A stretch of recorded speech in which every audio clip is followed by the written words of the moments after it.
One Tuesday morning in autumn, at precisely 8:30, Sherlock Holmes received a mysterious message that two men of great public distinction would be visiting Baker Street in their private capacity and under circumstances of complete secrecy.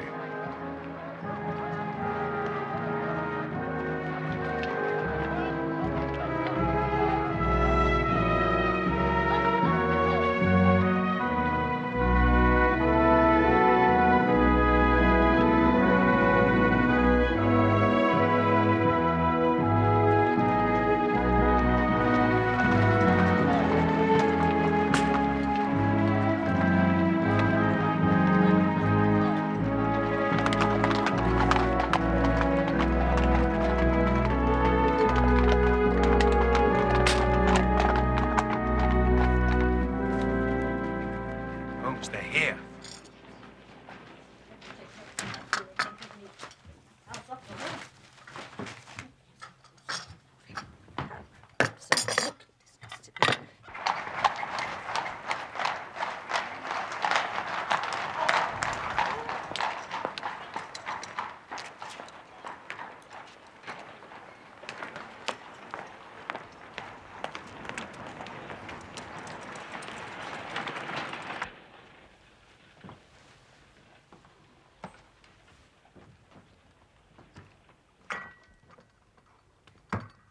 In brief, Mr. Holmes, a document has been stolen from my private dispatch box.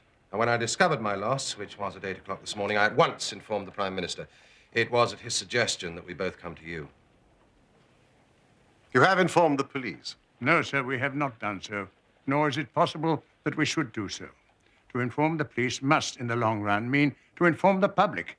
And that is what we particularly desire to avoid. And why, sir? Because the document in question is of such immense importance that its publication might very easily, I might almost say probably, lead to European complications of the utmost moment. Unless its recovery is attended by the utmost secrecy, then it may as well not be recovered at all. For all that is aimed at by those who have taken it is that its contents should be generally known. I understand. Watson, do sit down. Now, Mr. Trelawney Hope, I would be much obliged if you would tell me the exact circumstances under which this document disappeared.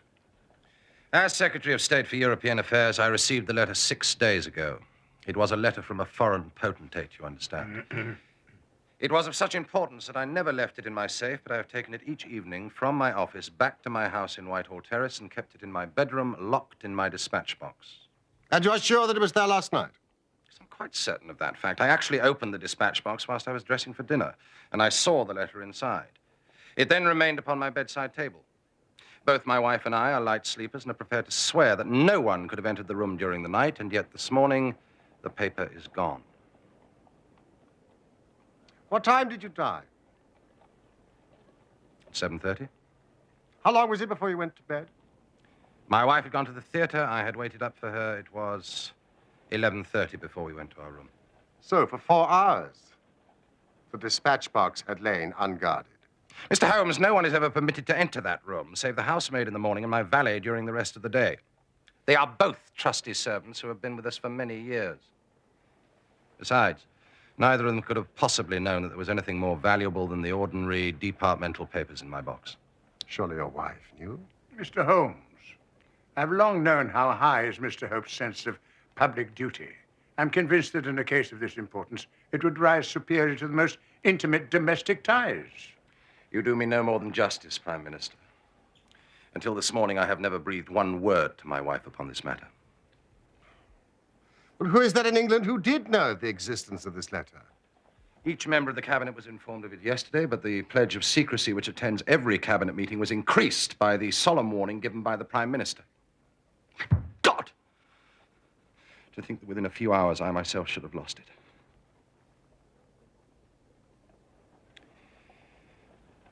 Besides the members of the cabinet, there are 2, possibly 3 departmental officials who know of the letter. No one else in England, I assure you.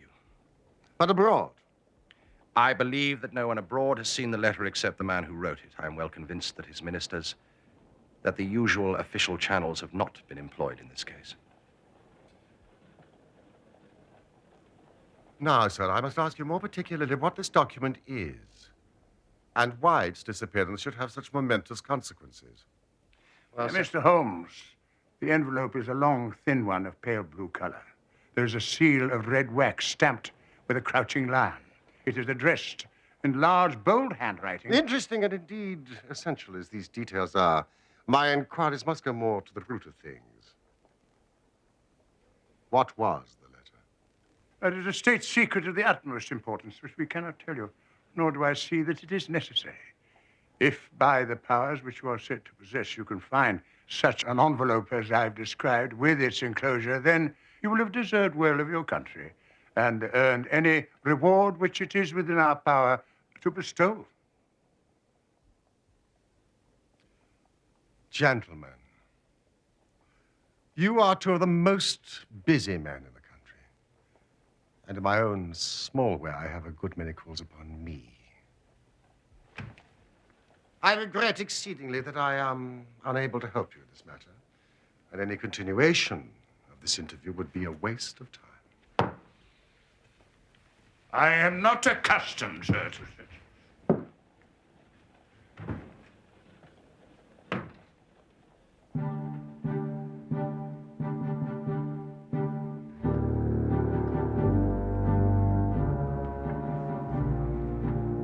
Mr. Holmes, we must accept your terms.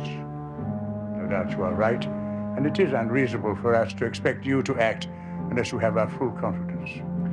I agree with you, Prime Minister. Then I will tell you, relying entirely upon your honor and that of your colleague, Dr. Watson, I must appeal to your patriotism also, for I cannot imagine a greater misfortune for this country than that this affair should come out. You may safely trust us.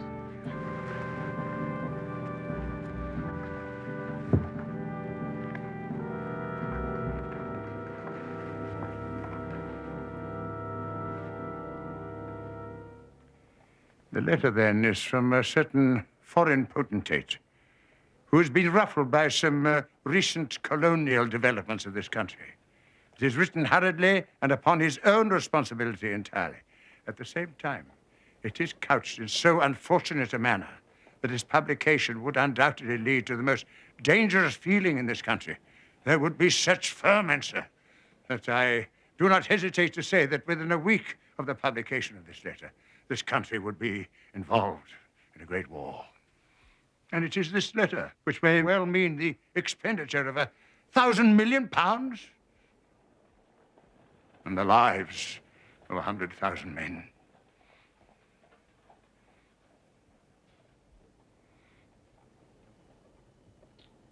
Have you informed the sender?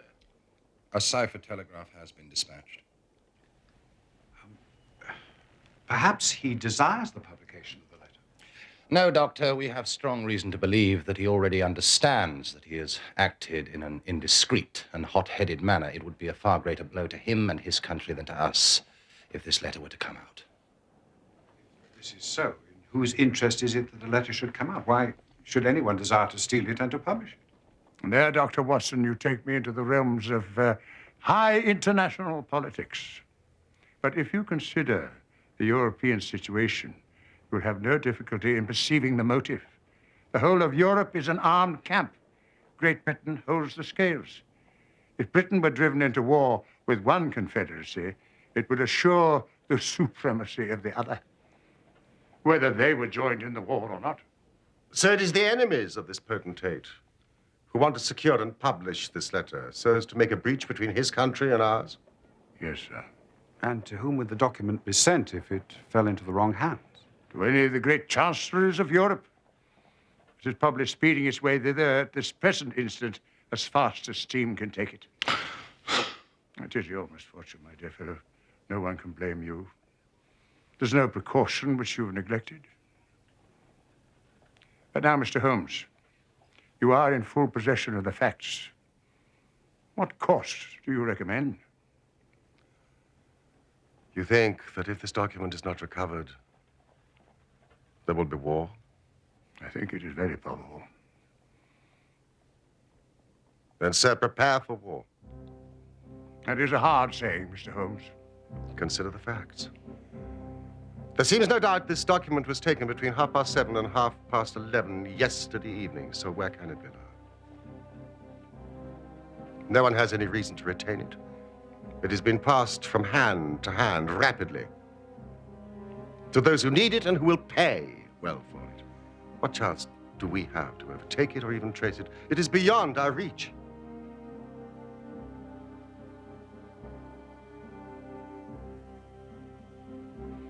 What you say is perfectly logical, Mr. Holmes. I feel that the matter is indeed out of our hands. Meanwhile, hope. We cannot ignore all our other duties on account of this one misfortune. And should there be any fresh developments during the day, we will communicate with you. And you, no doubt, will let us know the results of your own inquiries. Thank you.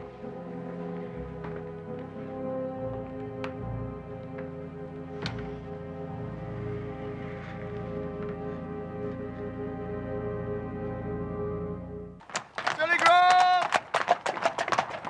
Westminster murder!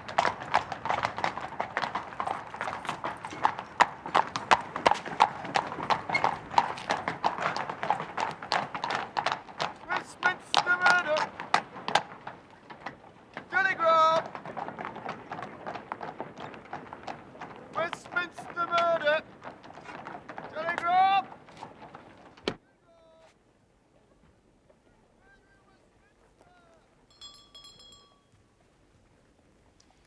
The situation is desperate, but not hopeless. There are only 3 men capable of playing so bold a game: Oberstein, La Rothiere, and Eduardo Lucas. Even now, if we could be sure which one of them has taken it, it is just possible that it does not pass out of their hands. It's a question of money with these fellows, isn't it? And we have the British Treasury behind us. Oh, if it's on the market, I'll buy it. If it means another penny on the income tax. Come in. Excuse me, Mr. Holmes. Mrs. Hudson, what is it? Lady Hilda Trelawney Hope. Show her in.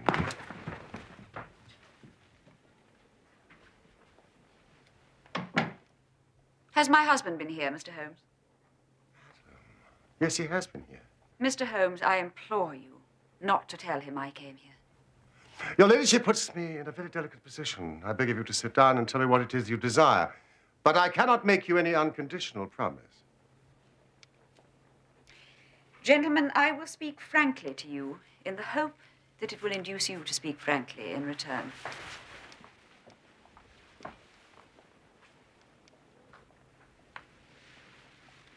There is complete confidence between my husband and myself in all matters except one. That one is politics. On this, his lips are sealed. He tells me nothing. Now, I am aware that there was a most deplorable occurrence in our house last night. I know that a paper has disappeared, but because the matter is political, my husband refuses to take me into his complete confidence. Now, it is essential, I say, that I should thoroughly understand it. You are the only people, save these politicians, who know the true facts. At least I presume you do. You presume correctly, madam. I beg you, then, tell me exactly what has happened and what it may lead to. Tell me all, Mr. Holmes. Let no regard for my husband's interests keep you silent, for I assure you that his interests, if he would only see it, will be best served by taking me into his complete confidence. What was this paper which was stolen? Madam, what you ask me is really impossible. You must see that this is so. I mean, if your husband thinks fit to keep you in the dark over this matter, is it for me, who has only learned the true facts under the pledge of professional secrecy, to tell what he has withheld? It is not unfair to ask it. It is he who you must ask. I have asked him. I come to you as a last resort. But without your telling me anything definite, you may do me a great service if you would enlighten me on one point. What is it, madam? Is my husband's political career likely to suffer through this incident? Well, let me say that if it is not put right, it may have a very unfortunate effect. Oh. Mm.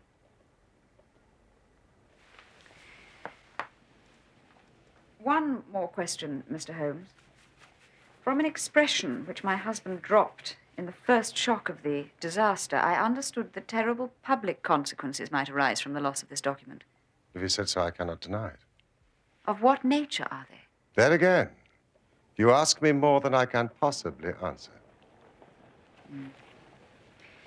Then I will waste no more of your time.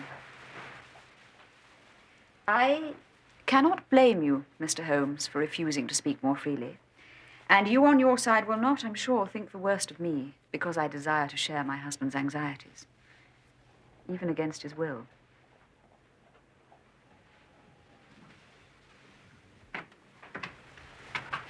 Once more, I beg you will say nothing of my visit. I say, what a really remarkable and beautiful woman. The fair sex is your department, Watson. What did you really want? Surely her own statement was clear and her anxiety very natural.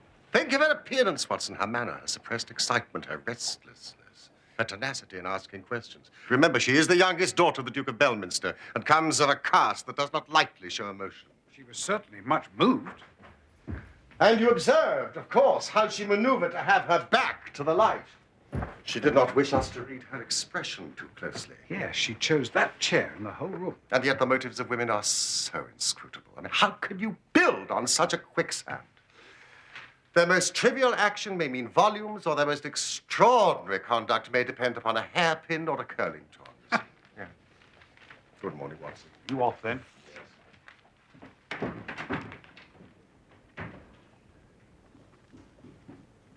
Holmes! Was one of the agents you spoke of called Eduardo Lucas Yes. of Godolphin Street?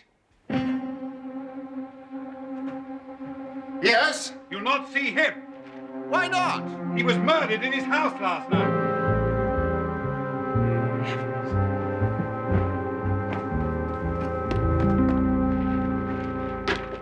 Does it say murdered? Murder in Westminster, crime of a mysterious character. Eduardo Lucas, unmarried, 34, well-known in society circles on account of his charming personality.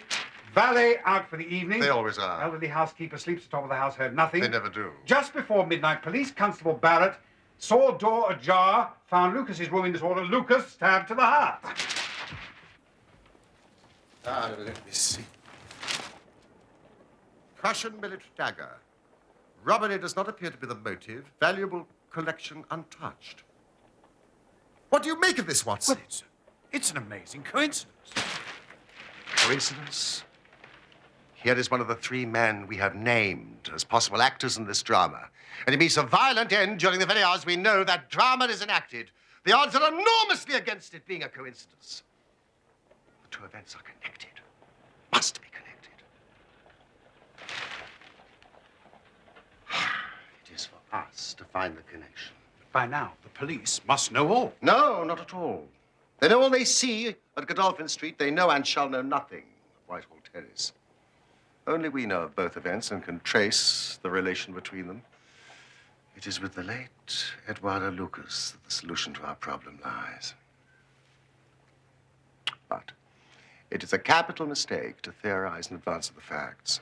Do you stay here, my good Watson? I will join you when I'm able.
They've arrested the valet.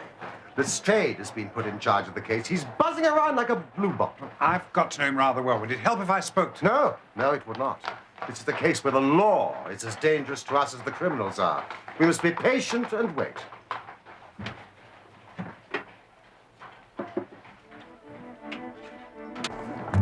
Standard. Lucas murder case. Evening Standard. Lucas murder case. Suspect released. Murder case. Standard. Suspect released. Evening Standard. Lucas murder case.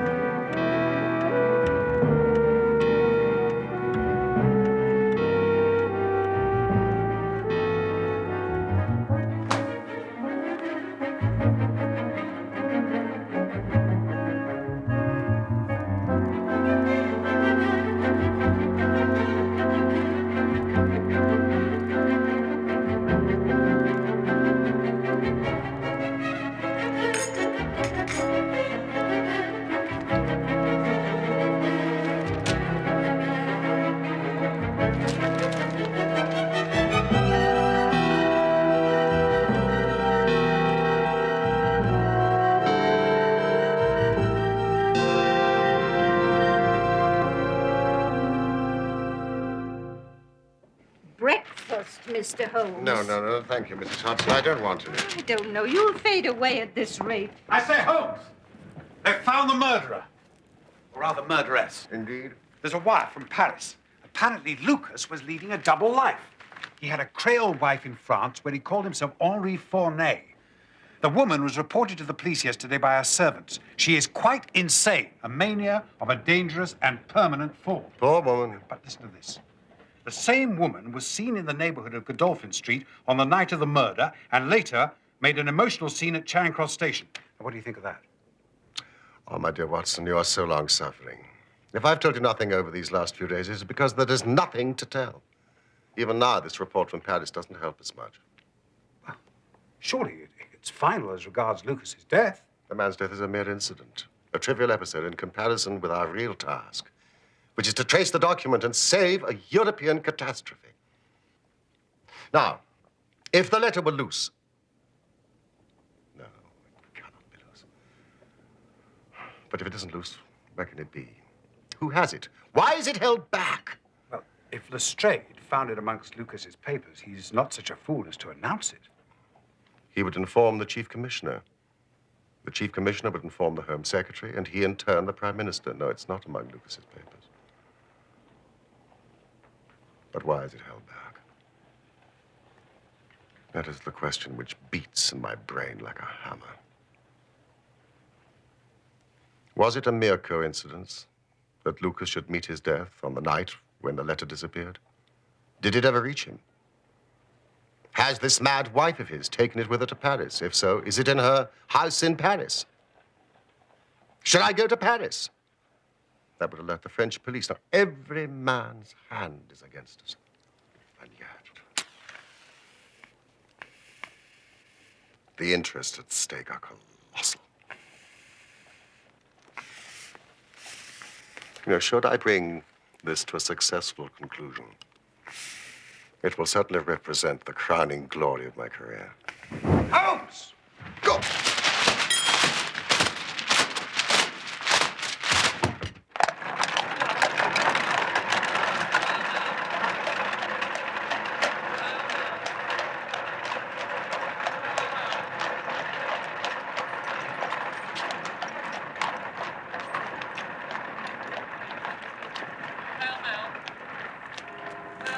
Thank you. There you go, Gov. Thank you. Hail, hail. Mr. Holmes! Dr. Watson! Hail,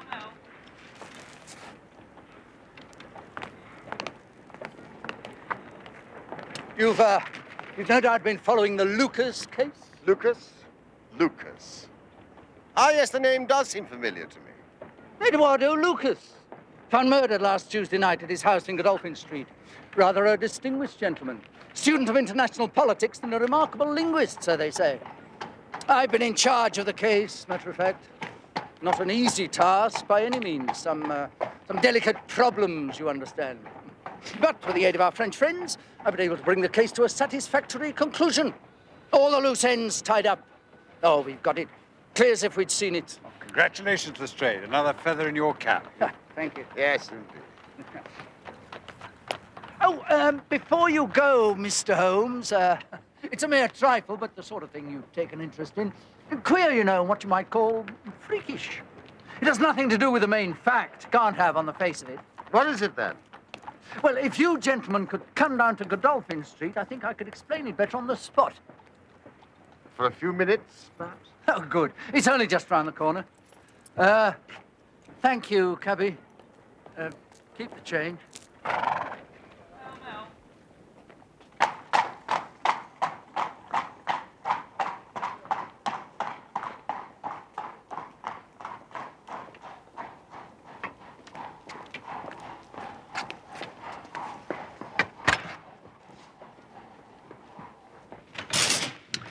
Here it all is. Now, the woman must have knocked on the door after she saw the valet had gone out. Surprise visit, no doubt.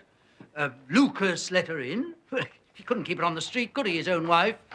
She was probably screaming at him, being French. Excuse me. Saying how she'd traced him and reproaching him and so on. Anyway, they came in here, and one thing led to another. And with the daggers being so handy, the end came soon. It didn't happen in an instant, though, for these chairs were swept over to the wall, and he had this one in his hand as if he'd been trying to hold her off with it. Yes, Lestrade, thank you. Now tell me about this trifle. Well, you know, in crimes of this sort, we keep things in their position. Nothing is moved. Officers in charge day and night. I'm always very particular on that point. Oh, yes, you're meticulous in your investigations, Inspector. Well, this morning we thought we could tidy up a bit. Post-mortem over, all the evidence to hand, investigation complete. However, this carpet. As you can see, it's not been fastened down, it's just been laid there. Now, we had occasion to raise it. And we found... Yes? You'll never guess in 100 years what we did find, Mr. Holmes. Now, you see this stain? Now, a good deal of blood must have soaked through, must it not? Oh, undoubtedly it must. Then you'll be surprised to hear that there is no stain on the woodwork to correspond. No stain. But there must be. So you would say. Fact remains. There isn't.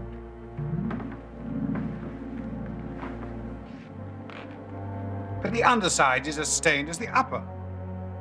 It must have left a mark. Now I will show you the explanation. There is a second stain, but it does not correspond with this one. Dr. Watson, will you take that side of the carpet?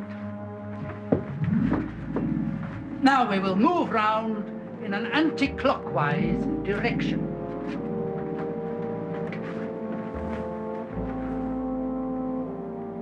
What I want to know is, Mr. Holmes, who shifted the carpet and why?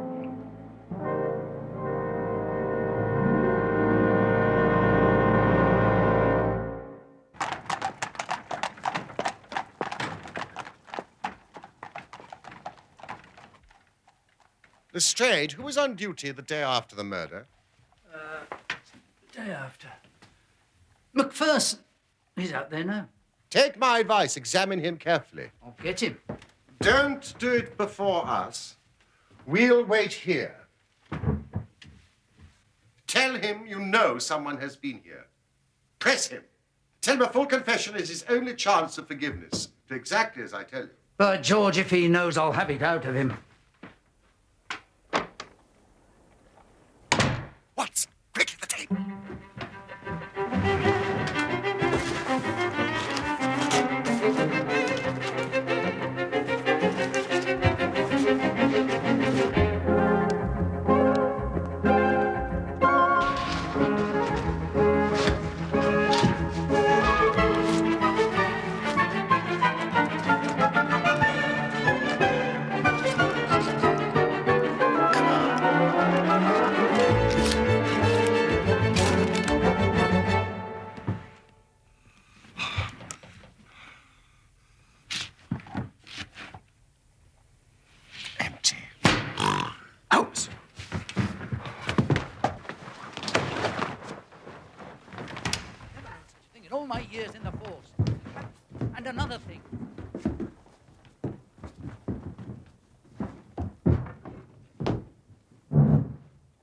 In here, Constable.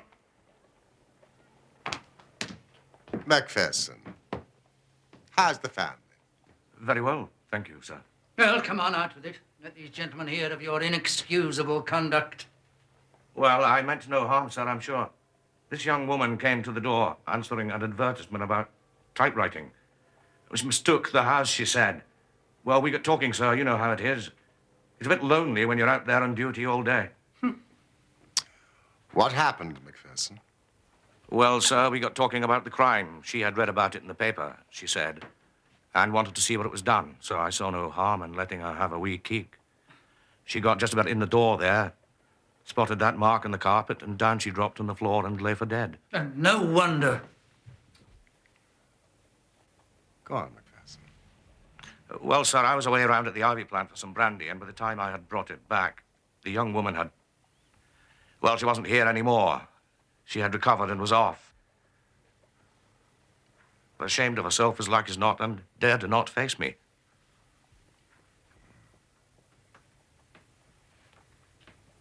Macpherson, did you move the carpet? No, sir, I only straightened it out. You see, she'd fell on it, and the polished floor being slippery. Let that be a lesson to you, Constable, that you can't deceive me. No doubt you thought your breach of duty would never be discovered. Yet a mere glance at that carpet was enough to convince me that someone had been admitted to this room. Lucky for you, my man, that nothing's missing. Otherwise, you'd find yourself in Queer Street. That'll do. Watson, what are we doing here? We have work elsewhere, not a feather in your cap, Lestrade. Oh, thank you, Mr. Holmes.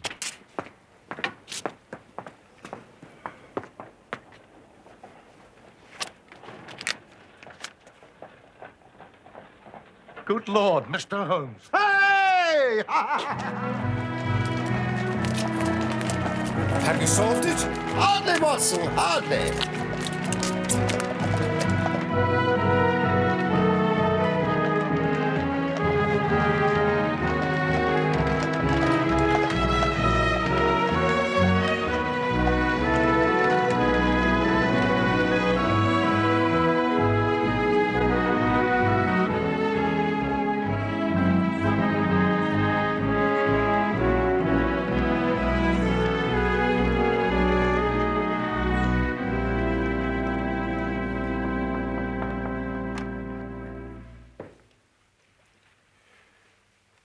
Two gentlemen wish to speak to you, milady.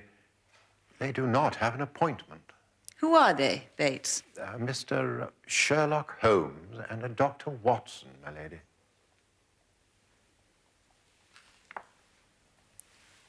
Very well. You may show them in. Very well, my lady.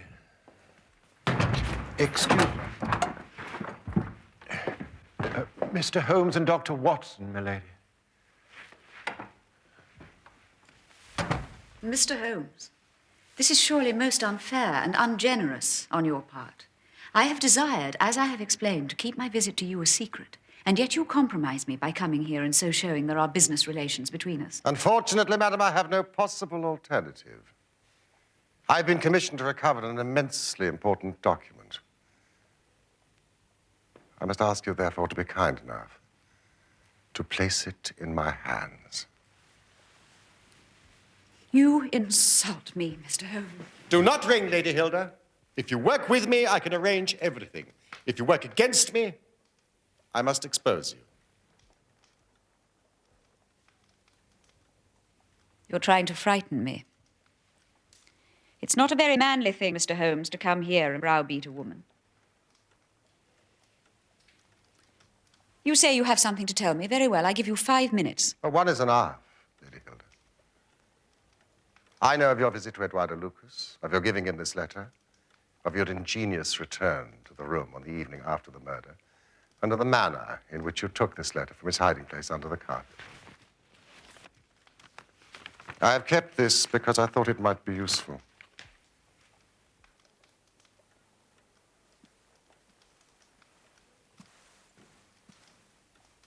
The policeman recognized you.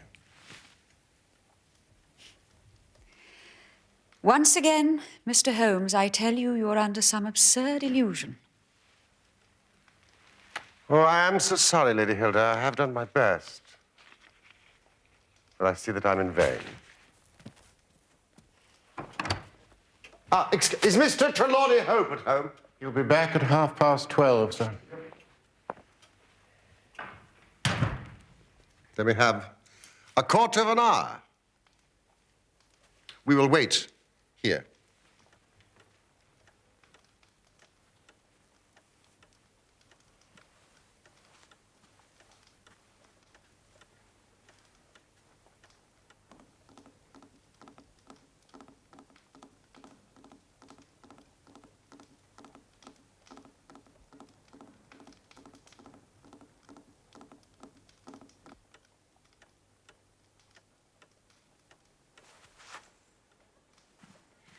Oh, spare me, Mr. Holmes, spare me. For heaven's sake, don't tell him. I love him so, I would not bring one shadow on his life, and this I know would break his noble heart. We have not an instant to lose. Where is the letter?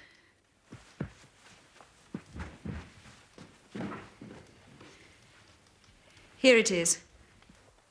Wish to heaven I'd never seen it. And the dispatch box? With my husband. Wherever he goes, he takes it with him. We have only a few minutes left. Now, Lady Hilda, I'm going far to screen you.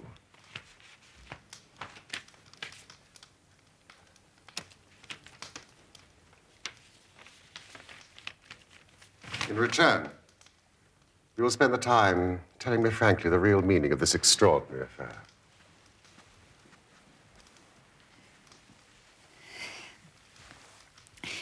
It was on the afternoon of that day, that terrible day. The day Eduardo Lucas was murdered. Yes. I was just going out to pay some calls when a confidential note arrived for me. It was from Lucas, asking me to visit him urgently, as he had important and private information for my ears alone.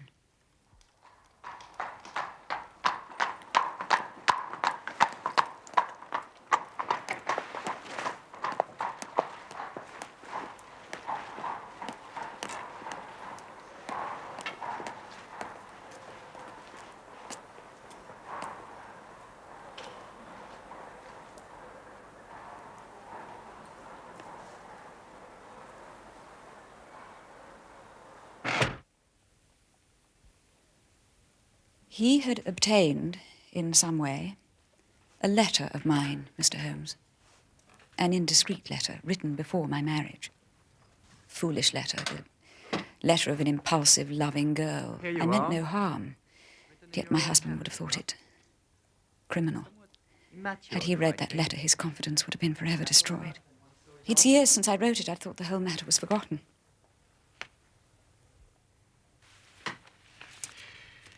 No doubt you remember the content very well. Very sprightly, I must say. Very sprightly. You make a charming correspondent. What do you want with me, Mr. Lucas? May I have my letter back, please? Of course you may, Lady Hilda. But this is a very valuable piece of paper, would you not agree? I'm sure if it was laid before your husband, he would hardly fail to appreciate the contents. You're a blackmailer. A businessman, Lady Hilda. This is purely a business transaction on my side. I can assure you I wish no ill to you or your husband. How much money do you want for that letter, Mr. Lucas? Let's not speak of money, madam. My business is not so simple as that. Well, the matter is an easy one.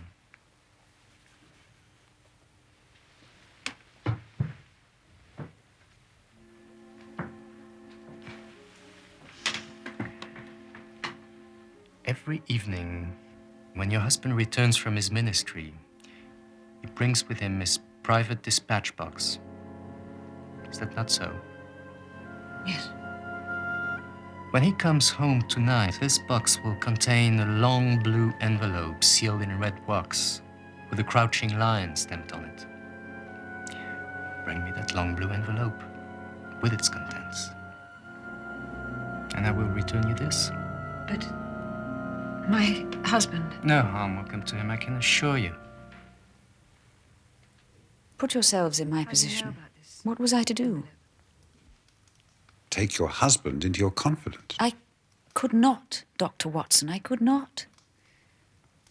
On the one side seemed certain ruin. On the other, terrible as it seemed to take my husband's paper, in a matter of politics I could not understand it, while in a matter of love and trust it was only too clear to me.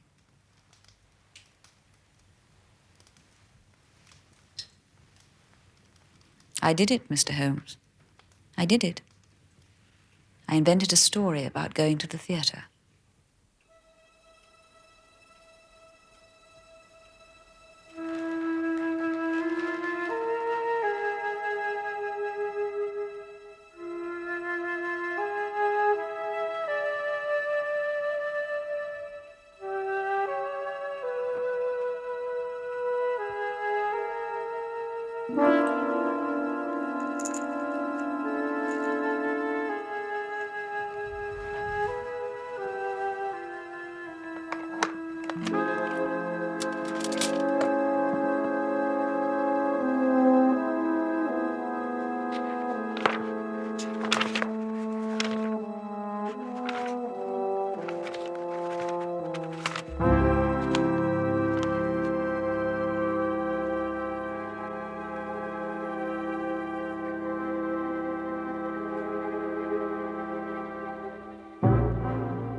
Je l'étais sûre! Je le savais! Alors c'est toi, sa nouvelle petite pute! Marianne, qu'est-ce que tu fais ici? Marianne! Tu sais bien que tu n'as pas le droit de quitter l'hôpital, arrête! Je suis sa femme! Marianne, ça suffit!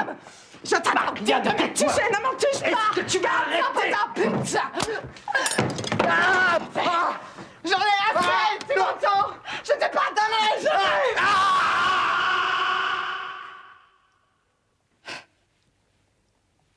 The next morning, I realized I'd only exchanged one trouble for another. I followed my husband to Baker Street and then came to you myself in order to understand the full enormity of the offense. I alone in the world knew where the paper was hidden. My whole mind was turned to the one thought of getting it back. What I did, and here he is now. Any news, Mr. Holmes? Any news? I have some hopes. This is a matter of politics, my dear. We shall not be long.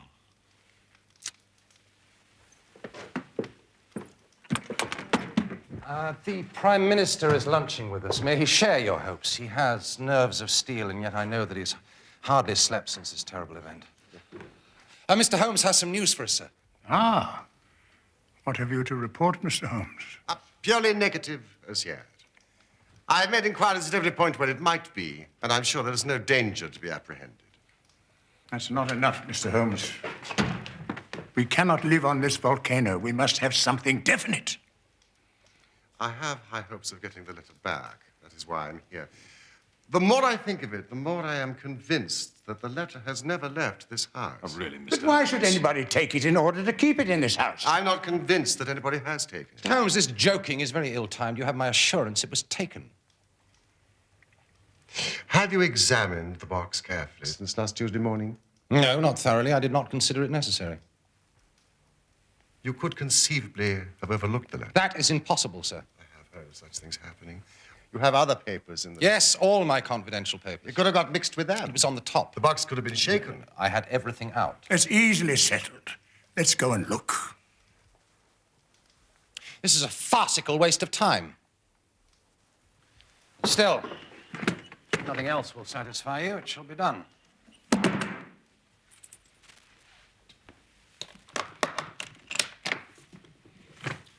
Here you are, all my confidential papers, as you can see. It's a letter from Lord Merrow, report from Sir Charles Hardy, memorandum from Belgrade. That's the one we were discussing this morning, Prime Minister. Note on the Russo-German grain taxes, letter from Madrid, note from Lord Flowers on...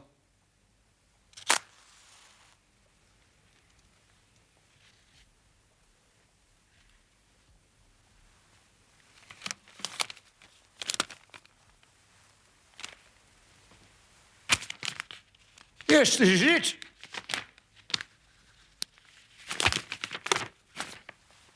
And the letter is intact. Remarkable. This is inconceivable.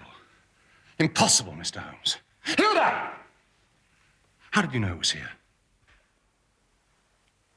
Because I knew it was no one else. I cannot believe my eyes. Hilda, we have found the letter. I know it is difficult for you to understand, but it is the most wonderful news. It's quite extraordinary. I went through every paper in here. I checked and I rechecked. It's incomprehensible that I should have overlooked it in this manner.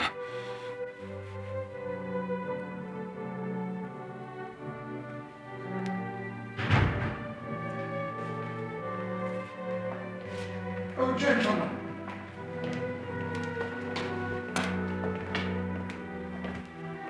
Come, there's more in this than meets the eye. Our Prime Minister, we too have our diplomatic secrets.